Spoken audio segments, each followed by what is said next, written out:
Good morning to all of you. कैसे आप लोग? आज हम स्टार्ट करने जा रहे हैं कंप्यूटर। नया टॉपिक है आपका। आपने देखा अभी कि नया notification ASI home ministerial stenographer and head constable के एग्ज़ाम में कंप्यूटर अलग से पूछा जा रहा है, यानी कि इसके 20 मार्क्स है। जबकि आपने देखा आरआरबी या बैंकिंग के एग्ज़ाम, उसमें ही कंप्यूटर के अलग से क्वेश्चंस रहते हैं, नियर अबाउट 40 क्वेश्चंस, और अन्य एग्ज़ाम उसमें भी कंप्यूटर्स अलग से। जबकि अभी जूनियर असिस्टेंट का मेन एग्ज़ाम होने जा रहा है, उसमें भी 15 मार्क्स के अलग से क्वेश्चंस हैं कंप्यूटर्स। तो इस लिहाज से कंप्यूटर के बहुत इंपॉर्टेंट रोल हो जाता है कंप्यूटर का, क्योंकि आप देख रहे हो कि जहाँ पे अलग से मार्क्स हैं कंप्यूटर के लिए, तो उसको यदि आपने अलग से पढ़ा, अलग से स्टडी की, तो निश्चित रूप से आपकी जो रैंक होगी, अच्छे मार्क्स होंगे, रैंक भी अच्छी होगी, है ना। तो इसी क्रम में मैंने सोचा कि आप लोगों के लिए स्टार्ट किया जाए, है ना, कि जिससे कि आपके कंप्यूटर्स में जो मार्क्स रह रहे कम, वो भी आपके अच्छे हो जाएँ। चलिए देखिए, आज पहला ही टॉपिक रहेगा ब्रीफ हिस्ट्री ऑफ कंप्यूटर, यानी कंप्यूटर का इतिहास क्या है ना। तो कंप्यूटर का इतिहास समझने से पहले आपको ये मालूम होना चाहिए कि जो आविष्कार होता है वो आवश्यकता की जननी है ना, यानी कि आवश्यकता होगी तभी आविष्कार हुआ। तो आपने देखा कि जब मनुष्य जैसे ही गिनना सीखा, है ना, काउंट करना सीखा, तो उसके दिमाग में आने लगा कि क्यों ना एक सा इंस्ट्रूमेंट होना चाहिए, क्यों ना ऐसी मशीन होनी चाहिए जिसकी सहायता से काउंटिंग आसानी से की जा सके, है ना। और जब शून्य का आविष्कार अर्थात जीरो का आविष्कार हो गया, तब तो और ज़्यादा जिज्ञासा बढ़ी कि भाई कोई ना कोई मशीन ऐसी होनी चाहिए कि जिससे कि काउंटिंग और आसानी से कम समय में हो जाए, है ना। इसी क्रम में सर्वप्रथम आज से लगभग 5000 वर्ष पूर्व चाइना के द्वारा एक गिनतारा नाम का एक इंस्ट्रूमेंट बनाया गया, गिनतारा, ठीक है। और जैसा आप देखते हो कि बच्चे खेलते हैं, जब देखा होगा प्ले ग्रुप में या बच्चे घर पर ही खेल रहे हो, तो इस प्रकार की एक खिलौना बच्चों को दिया जाता है ना, जिसमें ये देखिए क्रम में लगा रहता है, इस तरीके से 1 2 3 4 5 6 7 8 9 10, ठीक है। और इसमें रिंग टाइप की, बॉल टाइप की होती है, इससे बच्चे को गिनना सिखाया जाता है, 1 2 3 4, इस प्रकार से बच्चों को काउंट करना सिखाया जाता है, जिससे बच्चा खेल खेल में उसको काउंट करना सीखे, है ना, आसानी रहती है। अब इसी क्रम में, है ना, ये तो लगभग 5000 वर्ष, इसी क्रम में नेपियर जॉन्स के द्वारा 1917 में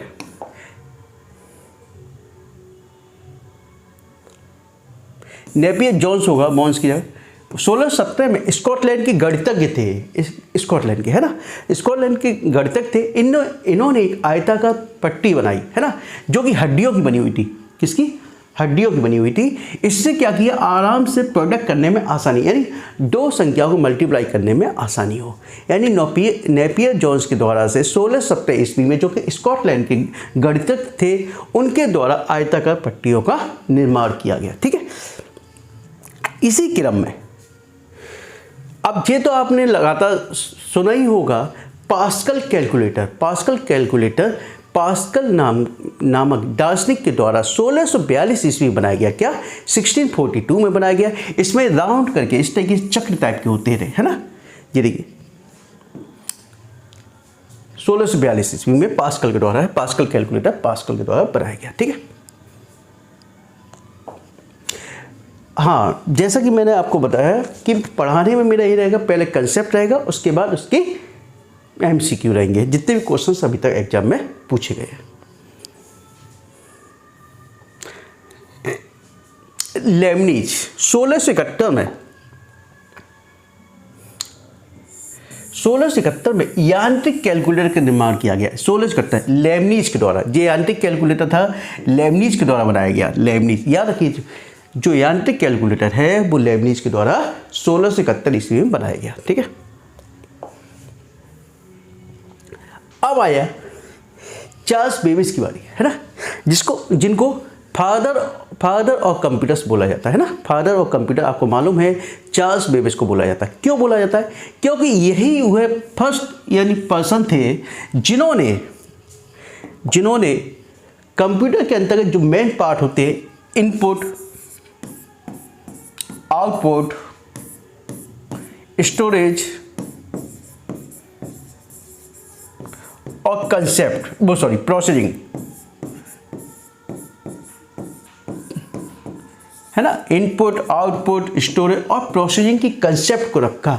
हालांकि ये पूरी तरह से कंप्यूटर को तैयार नहीं कर पाए थे, लेकिन उसके मेन कंसेप्ट को परिकल्पना रखने वाले व्यक्ति कौन थे? चार्ल्स बेबेज ही थे। इसलिए इनको क्या कहते हैं हम लोग? फादर ऑफ कंप्यूटर कहा जाता है। इतना समझ आ गया? देखिए, मैं आपको ज़्यादा डिटेल में लेके नहीं चलूँगा, मैं केवल वहीं से क्वेश्चन उठाऊँगा जहाँ से क्वेश्चन पूछे जाते हैं, क्योंकि ज़्यादा डिटेल में पढ़ने से कोई फ़ायदा नहीं होता। कहने को तो मैं बहुत डिटेल में भी घुस सकता हूँ, लेकिन उससे आपको इम्पोर्टेंट नहीं है। आपको केवल वहीं से क्वेश्चन उठाना है जहाँ से क्वेश्चन पिकअप होते हैं, है ना।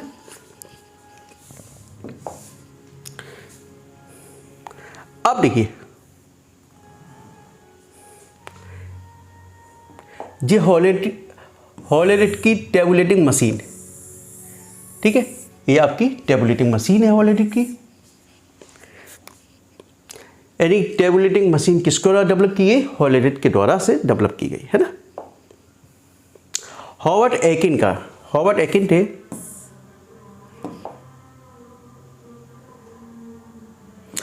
एकिन थे इन्होंने जे एक मार्क बन करके एक छोटा सा कंप्यूटर डेवलप किया गया। क्या किया? मार्क बन करके एक छोटा सा कंप्यूटर डेवलप किया गया।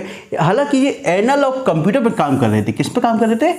एनालॉग कंप्यूटर पर काम कर रहे थे, और इन्होंने एक डेवलप किया मार्क वन कंप्यूटर। किस नाम से? Mark one. छोटा कंप्यूटर था, ठीक है। अब अक्सर एग्जाम में ये पूछा जाता है, कई बार एग्जाम पूछा जाता है, इनकी फुल फॉर्म पूछी जाती है, और फुल फॉर्म के अतिरिक्त इनको कई बार पूछा जाता है कौन सी जनरेशन के थे, किस जनरेशन के थे, ठीक है। अभी देखिए, पहला ENIAC, कई बार आपने देखा होगा कि शॉर्ट फॉर्म लिख के आ जाती है, और बताइए इसकी फुल फॉर्म क्या है ना। तो E से इलेक्ट्रॉनिक्स, N से न्यूमेरिकल, I से इंटीग्रेटर, A से एंड और C से कंप्यूटर, ठीक है। अब इसको डेवलप किया गया था JP एकर्ट एंड जॉन मॉसली के द्वारा 1946 में। यानी यह फर्स्ट कंप्यूटर था जिसकी सहायता से किसी भी समस्या की गणना की जा सकती थी, ठीक है। दूसरा जो 1946 में था, जो 1948 में 1948 E से इलेक्ट्रॉनिक्स, D से डिस्क्रीट, V से वेरिएबल, A से ऑटोमेटिक, C से कंप्यूटर 1948 में डेवलप किया गया। यह एक तरह से जो मार्क वन कंप्यूटर था उसी प्रकार से एक छोटा सा एक कंप्यूटर था। जिस प्रकार से मार्क वन था उसी प्रकार से यह कंप्यूटर था। जे 1949 EDSAC, electronics delay storage automatic calculator, यानी कि यह प्रथम डिजिटल प्रोग्रामिंग कंप्यूटर था। 1948 में 49 में डेवलप किया गया electronic delay storage automatic calculator, ठीक है, प्रोग्रामिंग वाला था, ठीक है। अब जो मार्केट में आया, मार्केट के उद्देश्य से बनाया गया था वह यूनिवर्सल, है ना, जो यूनिवर्सल ऑटोमेटिक कंप्यूटर था। यह कुछ विशेषताओं से युक्त यह कंप्यूटर बड़े पैमाने पर निर्माण किया गया, यानी इसको बड़े पैमाने पर निर्माण किया गया। इसका मुख्य उद्देश्य बाजार में इसको बेचना था, ठीक है। ये 1951 के आसपास आया था, 1951 के आसपास, ठीक है। ये तो आपका मेन अभी तक जो था बेसिक यानी हिस्ट्री थी, लेकिन अब मेन हिस्ट्री शुरू होगी आपकी, है ना। देखिए, पहले जब कंप्यूटर डेवलप किया गया है ना, तो एक कोई भी डेवलप किया जाता है तो पहले उसकी एक तरह से स्ट्रक्चर डेवलप किया जाता है ना, अपडेशन बाद में होता है। क्या होता है? अपडेशन बाद में होता है कोई भी चीज़। तो इसी प्रकार से सब प्रथम फर्स्ट जनरेशन जो हुई थी 1940 से स्टार्ट हुई और 1956 तक, 1940 से 1956 तक फर्स्ट जनरेशन रही। और इस जनरेशन में वैक्यूम ट्यूब का प्रयोग किया गया। किसका? वैक्यूम ट्यूब का प्रयोग किया। अब वैक्यूम ट्यूब जब यूज करोगे तो वैक्यूम ट्यूब का साइज़ क्या होगा? बड़ा होगा। क्या होगा? साइज़ बड़ा होगा। अब साइज़ बड़ा होगा और वैक्यूम ट्यूब से हीट भी ज़्यादा निकलेगी, साइज़ भी बड़ा है। और तो क्या होगा? उसके लिए एयर कंडीशन की ज़्यादा आवश्यकता, यानी एसी की ज़्यादा आवश्यकता पड़ेगी। और एसी की भी ज़्यादा पड़ेगी, साइज़ बड़ा है तो स्पेस की भी ज़्यादा पड़ेगी, स्पेस की ज़्यादा पड़ेगी तो और दूसरी बात उसकी स्टोरेज क्षमता कम रहेगी। और वैक्यूम ट्यूब का प्रयोग करें तो स्पीड भी उसकी कम रहेगी। तो यह फर्स्ट जनरेशन था 1940 से 56 तक, याद रखिए। यही देखिए, मैं आपको फिगर में भी एक बार बता दूँ। ये देखिए, ये क्या है तुम्हारे पास? ये कंप्यूटर पहले फर्स्ट जनरेशन का। देखिए कितना बड़े बड़े कंप्यूटर, यानी कितना, क्या स्पेस भी बहुत ज़्यादा चाहिए होगा। क्या चाहिए हो? स्पेस भी बहुत ज़्यादा चाहिए होगा। यही है। और अब देखिए वैक्यूम ट्यूब मैंने दिखाया, वैक्यूम ट्यूब ये होता है आपका, इन्हीं वैक्यूम ट्यूब के द्वारा से फर्स्ट जनरेशन का कंप्यूटर बनाया गया था। ठीक है,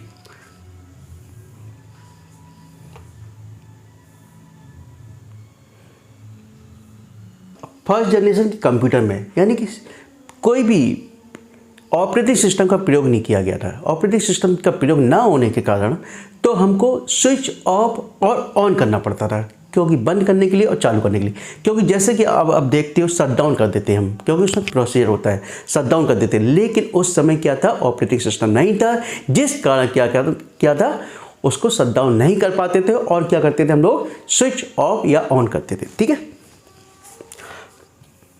देखिए जिस सब जो अभी मैंने आपको बताए थे 1940 से लेके 51 तक सारे क्या फर्स्ट जनरेशन कंप्यूटर थे। कितने? First generation. अब देखिए ये भी आपके क्या है? ENIAC,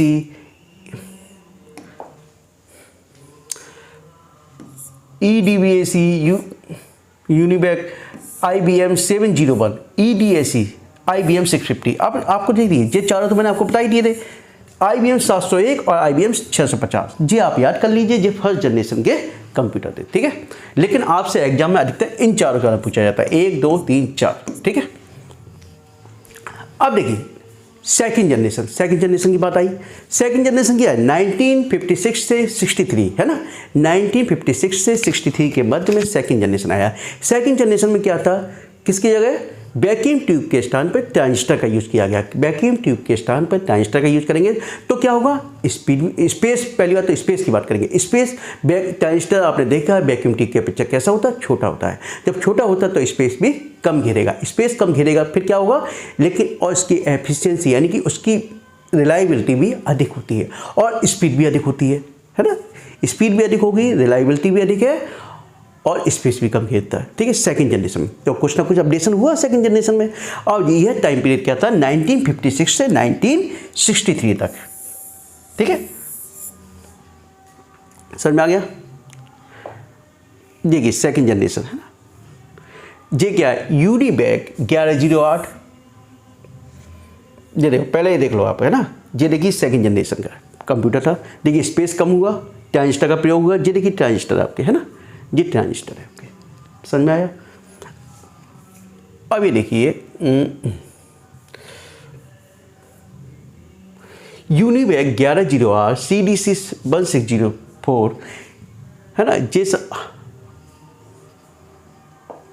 Honeywell 400 CDC 3600। ये सब क्या? Second generation computer. कैसे? Second generation. अब देखिए मेन थर्ड जनरेशन पे आ जाते हैं हम लोग, है ना। ये देखिए थर्ड जनरेशन का फिगर है, मैंने बताया आपको। अब थर्ड जनरेशन में किया क्या आपने, है ना। अभी तक आपने देखा फर्स्ट में वैक्यूम ट्यूब का प्रयोग किया, सेकंड में ट्रांजिस्टर, लेकिन थर्ड में हमने यूज किया IC का, इंटीग्रेटेड सर्किट। ठीक है, इंटीग्रेटेड सर्किट का यूज किया। इसमें क्या है? इसमें एक सर्किट में नंबर ऑफ द ट्रांजिस्टर आ गए। कितने? नंबर ऑफ, बहुत सारे ट्रांजिस्टर एक सर्किट के अंदर आ गए। तो जब एक सर्किट के अंदर नंबर ऑफ ट्रांजिस्टर आ जाएंगे तो क्या होगा? स्पीड कैसी हो जाएगी उसकी? पहले तो स्पेस कम लगेगा, स्पेस कम लगने के बाद और स्पीड उसकी फास्ट हो जाएगी। और जब स्पीड फास्ट होगी तो स्पीड के अकॉर्डिंग उसकी मेमोरी क्षमता भी बढ़ेगी। ठीक है, इतना समझ में आ गया? बताइए। अब देखिए ये पूरी एक चिप है एक तरह से, और इसमें नंबर ऑफ ट्रांजिस्टर लगा दिए गए। अब नंबर ऑफ ट्रांजिस्टर, अब इसको हम सिलिकॉन चिप भी बोलते हैं, सिलिकॉन चिप भी बोलते हैं हम, क्या बोलते हैं। और इसका टाइम पीरियड था 1964 से 71, कितना 71 तक, ठीक है। ये आपके थर्ड जनरेशन, देखा होगा आपने पुराने रखे हुए डिब्बे इस तरीके के। ये देखिए IBM 370, PD1, PDP-11, यूनिबेक 1108, Honeywell 6000, DEC series, ICL 2900, ये सब क्या है, थर्ड जनरेशन कंप्यूटर। अब देखिए फोर्थ जनरेशन में देखिए, इसकी शुरुआत 1970 से 1985, यानी 1970 से 1985 के मध्य में जो जनरेशन हुई, फोर्थ जनरेशन हुआ। इसमें जो कंप्यूटर आए थे P1 से लेके P4, इनकी कैटेगरी बोली गई थी P1 से लेके P4 तक, ठीक है। अब P4 भी यहाँ हालांकि भारत में एक लेट आए, क्योंकि मुझे आज भी याद है जब मैंने 2003 में कंप्यूटर लिया था तो उस समय Pentium 4 आया था भारत में, है ना। तो P4 लगभग भारत में 2003 के आसपास आया, लेकिन और जब बात होती तो ऑल ओवर वर्ल्ड की होती है ना। तो उस समय क्या किया गया, हमने एक स्पेशल, यानी अभी आपने देखा IC का यूज किया गया था, लेकिन अब यूज करेंगे हम यानी कि VLSI,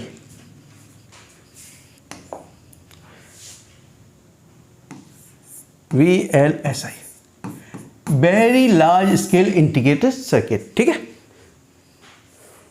ठीक है।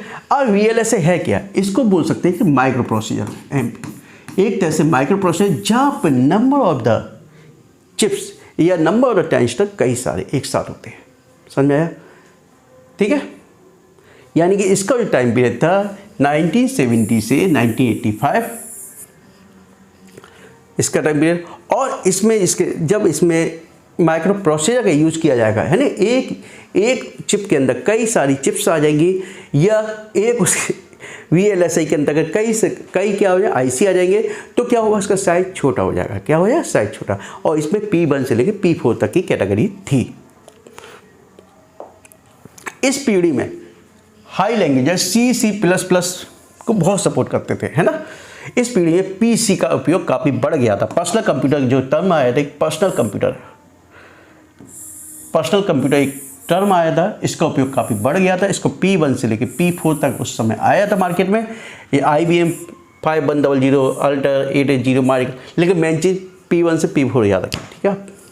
अब देखिए 1980 के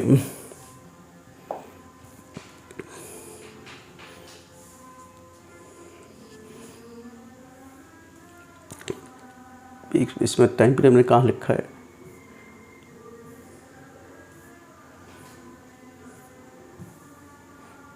ठीक है। अब पांचवी पीढ़ी जो शुरुआत की है 1990 के बाद मानी जाती है, 1990 के बाद जो मानी जाती है पांचवी पीढ़ी मानी जाती है। अब इस पीढ़ी में क्या किया हमने, पैरेलल प्रोसेसिंग का दो शब्द आए, सुपर कंप्यूटर का शब्द आया, सुपर कंप्यूटर का मतलब है जहाँ पे कैलकुलेशन एक साथ बड़ी से बड़ी कैलकुलेशन की जा सकती है, यानी बड़ी से बड़ी कैलकुलेशन के साथ साथ बड़ी से बड़ी समस्या का समाधान किया जा सकता है ना। अभी मैं इसके बाद एक वीडियो लेके आऊँगा, उसमें बताऊँगा P1 का यूज कहाँ की, फर्स्ट जनरेशन का यूज़ कहाँ किया गया था, सेकंड जनरेशन कहाँ किया गया था, थर्ड जनरेशन का कहाँ यूज़ किया, और fourth generation, fifth generation, six generation का यूज़ कहाँ किया जा रहा है इस वक्त, है ना। वो नेक्स्ट वीडियो के अंदर बताऊंगा मैं आपको। लेकिन उससे पहले जब फिफ्थ जनरेशन की बात आ रही है तो इस समय एक शब्द आया था सुपर कंप्यूटर, यानी कई प्रकार से कैलकुलेशन एक साथ की जा सकती है। तो यहाँ पर सुपर कंप्यूटर जो यूज़ किया जाता है, पैरेलल प्रोसेसिंग यूज़ की जाती है, पैरेलल प्रोसेसिंग।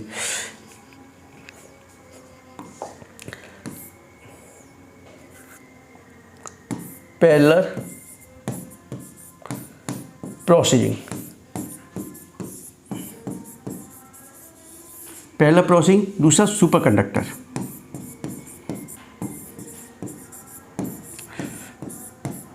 पैरेलल प्रोसेसिंग यानी एक साथ कई प्रोसेसर रहते थे, क्या रहते थे, एक साथ कई प्रोसेसर वर्क करते थे, इसलिए उसको क्या, पैरेलल प्रोसेसिंग। जबकि सुपर कंडक्टर का मतलब इस प्रकार का कंडक्टर जहां पर करंट फ्लो हो रहा है बिना किसी ऑब्स्टेकल यानी बिना किसी रुकावट के करंट फ्लो हो रहा है तो उसको क्या कहते हैं, सुपर कंडक्टर कहते हैं। यानी 5th जनरेशन में इसका यूज किया गया। ठीक है, समझ में आ गया। अब 5th जनरेशन के बाद आई 6th जनरेशन।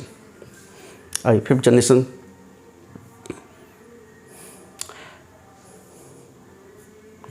अब देखिए कई बार बुक्स में केवल 5th जनरेशन तक बात कही गई, जबकि 5th जनरेशन के बाद 6th जनरेशन का भी बात कई बुक्स में बताया गया है। 6th जनरेशन के अंतर्गत जब मनुष्य की तरह सोचना, मनुष्य की तरह कार्य करना, मनुष्य की तरह डिसीजन लेना, यानी कि लाइक एज द रोबोट जो आजकल चल रहा है, इसमें यूज किया जा रहा है वो क्या है, 6th जनरेशन है।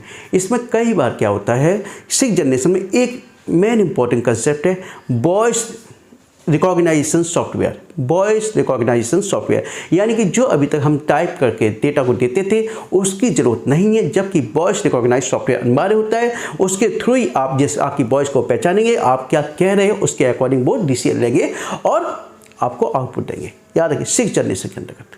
5th जनरेशन तक तो सही है बात, लेकिन 6th जनरेशन में क्या, और कई बुक्स में 5th और 6th को एक साथ यानी 1990 के बाद जो भी जनरेशन आई उसको 5th और 6th जनरेशन का नाम दे दिया गया। यानी मनुष्य लाइक एज द AI, मनुष्य की तरह सोचना, मनुष्य की तरह डिसीजन लेना, ठीक है, मनुष्य की तरह फील करना। ठीक है, ये सब क्या AI के अंतर्गत बात कही गई है ना। इसके साथ ही लगभग हिस्ट्री ऑफ कंप्यूटर्स लगभग ब्रीफ में मैंने बताई आपको, और कोई भी क्वेश्चन इससे बाहर नहीं आएगा, है ना। और आपके MCQ भी मैं आपको जल्दी प्रोवाइड करा दूंगा और मैं उसका वीडियो भी रखूंगा, है ना। और जो स्टूडेंट पहली बार मेरे चैनल को देख रहे हैं कृपया चैनल को सब्सक्राइब कीजिए और अपने दोस्तों के मध्य में अधिक से अधिक शेयर कीजिए। और इसके अतिरिक्त यदि कोई डाउट्स है तो कृपया कमेंट बॉक्स में लिखकर मुझसे पूछ सकते हो, किसी भी सब्जेक्ट का, मैथमेटिक्स का हो, GK का हो, GS का हो, इंग्लिश का हो, यहाँ तक कि कंप्यूटर का तो मैं ले ही रहा हूँ क्लास आपकी, है ना। चलिए ठीक है, ओके, थैंक यू।